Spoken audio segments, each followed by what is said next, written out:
semua, perkenalkan nama aku Maya Azahra atau akrab disapa Maya. Aku merupakan mahasiswa baru dari Prodi Pendidikan Bahasa dan Sastra Indonesia dengan NIM 250200074055. Pada video kali ini aku akan sedikit bercerita tentang Andrea Hirata, seorang penulis dan juga sastrawan Indonesia yang karyanya amat berpengaruh. Hanya perlu satu buku untuk membuatmu jatuh cinta pada membaca. Cari buku itu, mari jatuh cinta bersama. Itu merupakan kutipan kata-kata dari seorang Najwa Shihab dan dari buku Ayah karya Andrea Hirata, aku jadi mencintai apa itu membaca.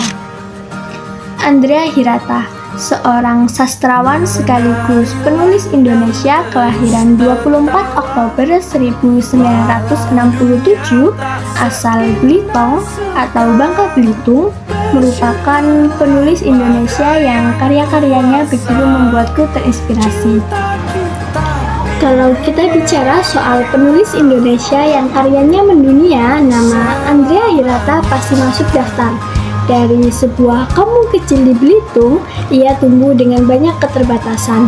Tapi siapa sangka, justru dari sanalah lahir cerita luar biasa yang akhirnya mengubah hidup banyak orang. Kalau kita bicara soal penulis Indonesia yang karyanya mendunia, nama Andrea Hirata pasti masuk daftar. Dari sebuah kampung kecil di Belitung, beliau tumbuh atau lahir dengan banyak keterbatasan. Tapi siapa sangka, justru dari sanalah lahir cerita luar biasa yang akhirnya mengubah hidup banyak orang. Masa kecilnya sederhana, jauh dari gemerlap, tapi ia punya semangat belajar yang besar. Dari bangku sekolah di Belitung, ia kemudian menapaki perjalanan panjang hingga bisa kuliah di luar negeri, yakni di Universitas Paris Sorbonne di Prancis dan juga di Sheffield Hallam University di Inggris. Semua perjalanan hidup itu nantinya jadi bahan bakar untuk menulis. Kita semua tahu, nama Andrea Hirata melambung tinggi lewat novel Laskar Pelangi yang diterbitkan pada tahun 2005. Novel ini bercerita tentang masa kecilnya bersama kawan-kawannya di Belitung. Cerita ini amat jujur, hangat, sekaligus menyentuh. Cerita ini bukan hanya sukses di Indonesia, tapi juga telah diterjemahkan ke lebih dari 30 bahasa dan diterbitkan di banyak negara. Setelah itu lahir trilogi selanjutnya, yakni Sang Pemimpi, Eden Shore, dan Mariamah Kartun. Ia juga menulis buku lain seperti Cinta di Dalam Gelas, Ayah, Sirkus Pohon, dan juga Orang-orang Biasa. Ada satu kalimat dari Andrea Hirata yang sering dikutip orang-orang. Bunyinya seperti ini: hidup itu ibarat mozaik yang berceceran. Dari kepingan itulah kita belajar bahwa keindahan tercipta dari hal-hal yang sederhana.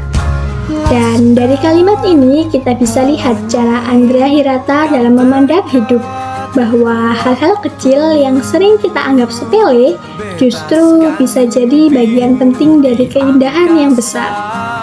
Yang menarik, Andrea Hirata nggak berhenti hanya dengan menulis. Ia juga berkontribusi untuk dunia pendidikan dan juga literasi. Novel-novelnya membangkitkan semangat baca di Indonesia, membawa kritik sosial yang halus tapi juga penuh harapan. Andrea Hirata bahkan mendirikan Museum Kata di Belitung. Tempat itu menjadi simbol bahwa di sebuah kisah dari selembar kata perubahan bisa dimulai. Kisah Andrea Hirata membuktikan bahwa cerita kampung kecil bisa bergema sampai ke dunia internasional. Dari Belitung untuk dunia, Andrea Hirata adalah bukti bahwa mimpi itu tidak mengenal batas.